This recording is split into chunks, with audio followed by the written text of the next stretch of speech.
Welcome back to Movie Recaps. Today I will show you an action, mystery, sci-fi film from 2020, titled Boss Level. Spoilers ahead. Watch out and take care. Roy Pulver is a retired Delta Force soldier currently going through the 139 version of this very same day. He is stuck in a time loop that resets every time he dies, and he has gone through it so many times, he has already learned the day's pattern by heart. Every morning at 7 a.m., a man breaks into his apartment and tries to kill him and the woman he slept with. Then a helicopter with a gunman appears outside his window and shoots his apartment until it explodes. Roy knows exactly where and how to move to avoid all this, and jumps off the window to land on a truck filled with sand, which he had missed 22 times before he started to get it right.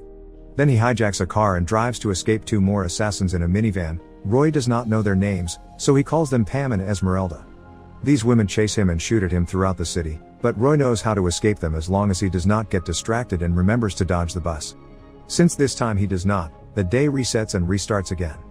Only little details change during each loop, totally dependent on what Roy decides or forgets to do. Besides the guy at his apartment, the helicopter and Pam, there are other assassins like Guan Yin, who usually kills him with a sword, Kaboom, a short man that plans a bomb on him, Smiley, who likes to kill him by impaling him with a lance and tying him to the back of his trunk, the German twins, and a guy that looks a lot like him so he calls him Roy number 2. Sometimes he manages to kill some of them, but in the end, it does not matter. The others find him and kill him anyway. Roy thinks the one with the answers to explain what is going on is his ex-wife, but when he calls her office, the one to pick up the phone is her boss, Colonel Clive Venter, who tells him she has died in an accident, but Roy believes he has killed her. Sadly though, he never manages to live long enough to find out why. On the days he manages to escape the bus and Pam, Roy makes it to Jake's diner, where he must hurry to take a seat at the bar or the last spot will be taken by Dai Feng, a world champion swordmaster that Jake has a crush on. Roy proceeds to get deeply drunk while listening to the man sitting next to him, Dave, talk about internal security and conspiracy theories. At 12:47, the assassins always find him and kill him right there in the middle of the diner, which means Roy has never made it even a minute past this point. If he does not come to the diner, then he just gets killed earlier. He has already tried as many alternate roads as possible. As he is shot once again by every single one of the assassins, Roy remembers the day before the time loop started. He is visiting his ex-wife Gemma Wells at her workplace Dynal Laboratories, after she left him a message asking him to come over because her company is hiring. However, she does not seem too interested in her resume or to reconnect after not seeing each other in a while. She just starts taking Roy's measurements and a sample of his hair, which draws blood when she pulls it.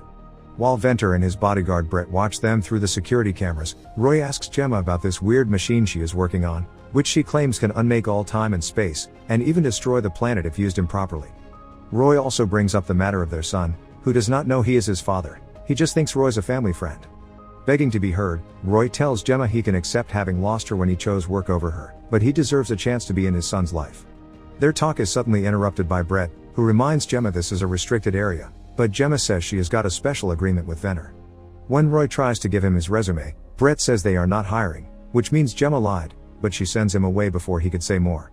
Before Roy leaves the building, Gemma tells him she has sent him a birthday present that is incredibly important for him to open and that he should remember Osiris.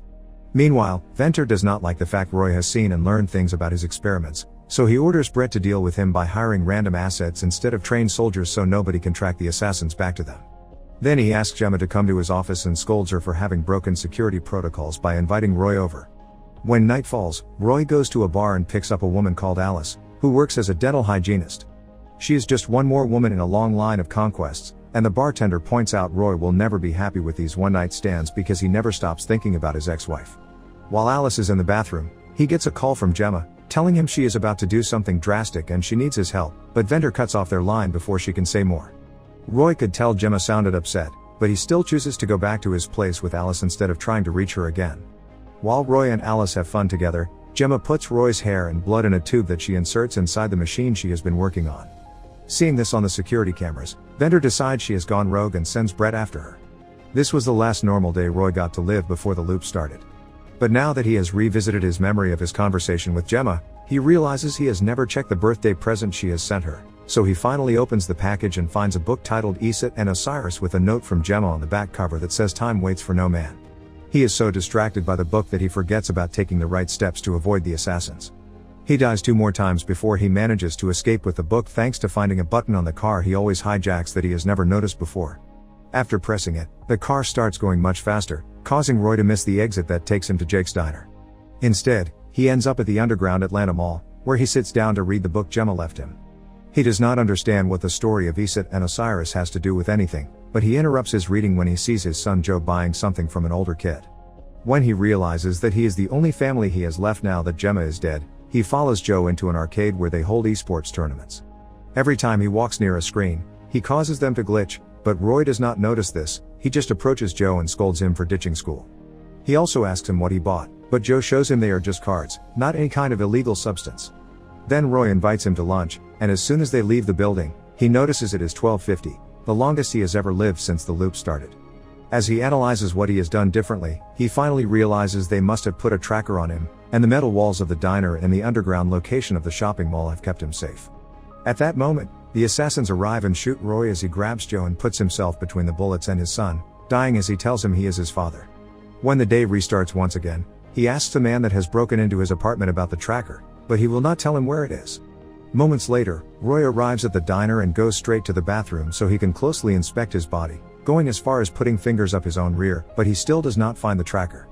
Remembering Dave knows all about this stuff, he asks him where he would hide a tracker, and Dave suggests the teeth. This brings back a memory to Roy. Alice, the dental hygienist, putting him to sleep on a dentist chair while Brett watches them. She had been part of their trap all along. After getting more alcohol and pliers from Jake, Roy goes to the bathroom with Dave and starts removing his teeth until he finds the tracker, only to be killed a second later by Roy number 2. When the day restarts, he interrogates Alice, who tells him she had been paid by Brett to implant the tracker before she leaves. Roy follows the usual routine until he makes it to Jake's diner, where he removes the tooth with the tracker and then takes it to an abandoned building to use it as a trap. His plan works and Pam shows up, but she refuses to say who hired her, so he kills her with her own gun, which used to belong to a certain Geeman dictator. Roy knows Gemma has put him in this for a reason, but since he cannot go far back enough to save her, everything is meaningless. The only thing he has left is revenge, so Roy has fun with his newfound trackerless freedom and kills all the assassins that have been chasing him. Using the phone he stole from Kaboom, he talks to Brett and promises he will find him and Venter as well. Roy drives to the laboratories and tries to smash the door open with the car, but he just crashes and is shot by Brett afterward. A series of loops start then where Roy keeps trying different plans to sneak into Dinah, like sending his car with bombs and pretending to be Roy number 2. Stealing his ID does allow him to get inside, but once again, it takes him a few tries until he manages to learn all the tricks to avoid the guards and security cameras. When he finally manages to find a way to sneak some weapons with him, the guards are not a problem anymore, but his next obstacle is Guanyin, whose sword fighting skills are too good for him to stop her with mere wallets. Sometimes, he does not die quickly enough from the sword wounds and Venter finds him, giving the same long, dense speech about his plans to reset history before killing him. It is during one of these speeches that Roy learns the name of the project is the Osiris Spindle, and he realizes two things: Venter does not know it is working, and Gemma has put him in it on purpose so he could become Osiris and stop Venter in his plans. Feeling empowered after learning Gemma still believed in him, Roy starts a new series of loops with a new plan. After going through the usual routine up to removing the tracker at the diner's bathroom, he approaches Dai Fang and asks her for sword lessons, and she accepts to teach him because she finds him intriguing. He trains with her through a good amount of loops until he is good enough to beat her, and after thanking her for her lessons, he sneaks into Dinah again. This time, he fights against Guanyin with a sword instead of guns and easily stops all her moves. After teasing her a bit by cutting off her ponytail, he stabs her with her own sword. Brett and Venter arrive then, but Brett dies quickly when Roy stabs him on the forehead with the sword. He and Venter begin to fistfight, and when Venter tries to grab a gun, Roy recovers his sword and nails Venter's hand to the floor as he explains nobody should play God and rewrite history. The past should be left as it is so we can learn from it. Venter thinks those are big words coming from an absent father and implies Joe may be in danger, which enrages Roy. After killing Venter, he gets back in his car and rushes to the mall, where he finds out he is too late. His son is dead, and this probably has already happened many times during all the loops he has been through. While he struggles against the police that does not let him come closer to see Joe's body, a bright light appears on the horizon. It is the end of the world, just like Gemma had warned him. Roy comes to the conclusion Gemma is dead because he left her and never called her back when she asked for his help, and now their son is involved in this too. If the world is going to end anyway, there is no point in doing anything, so Roy begins to spend the next few loops in an apathetic state, allowing the assassins to kill him over and over. One morning, however, the violence finally makes him snap out of it and he decides to take advantage of all the time he now has in his hands. He returns to the mall and picks up Joe to spend the day together, playing video games and having lunch. He does this every loop until the end of the world takes them and resets the day yet again. He wants to tell Joe he is his father, but he is too afraid to do it. During loop 249, Roy brings up the subject of Gemma's work, and Joe reveals he talked to her early in the morning after she did not return home. This shocks Roy, who always thought she was killed during the night, so now he starts a new plan to see if he can save her. After resetting the day, he sneaks back into the laboratories and shoots Venter and Brett while demanding answers. Britt confesses they had been trying to find out what she did to the Osiris spindle, because it seems she sabotaged it and now they cannot control the chain reaction she started. Venter realizes Roy is able to sneak in because the spindle is working, which means Gemma made him the missing mass. When looking at the security cameras, Roy finds out the exact time of Gemma's death, 14 minutes after he wakes up. After shooting himself to restart the day, Roy decides to try to save Gemma even if he only has 14 minutes to do it. As always, he kills the first assassin, but afterward, he makes the routine different by jumping directly from the window and into the helicopter. The gunman is kicked off before Roy threatens the pilot with a gun, ordering him to take him to die now as fast as possible.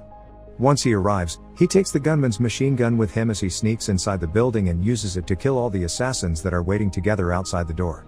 From the pile of bodies, he takes a gun and Guan Yin's sword, and he shoots every guard on his way until he makes it to Gemma's laboratory, where she is being attacked by Brett. Roy does not hesitate to kill both him and Venter in seconds before reuniting with Gemma, who asks him how many tries it took him to get her. He lies and says it was only one, but Gemma sees the truth when he begins telling her all the things he has learned about Joe after promising her he is safe and no assassins are going after their kid. Gemma explains that there is no stopping the spindle, only restarting it. She made the missing mass inside the machine match Roy's DNA specifically, so if he enters the spindle, the day should reset for the last time and time would go back to normal, but she is not 100% sure of that. All this is just a theory since this is the first time she managed to make the machine work and it was all done in a hurry to stop Venter. If time resumes and Roy dies, he will be gone for real, but he thinks he has learned enough information to save both Gemma and Joe without much trouble. So after kissing Gemma, Roy enters the Osiris spindle, and waits for the machine to use him to hopefully restart the day for the last time. Make sure to subscribe and turn on notifications so you can watch more videos like this. Thanks for watching.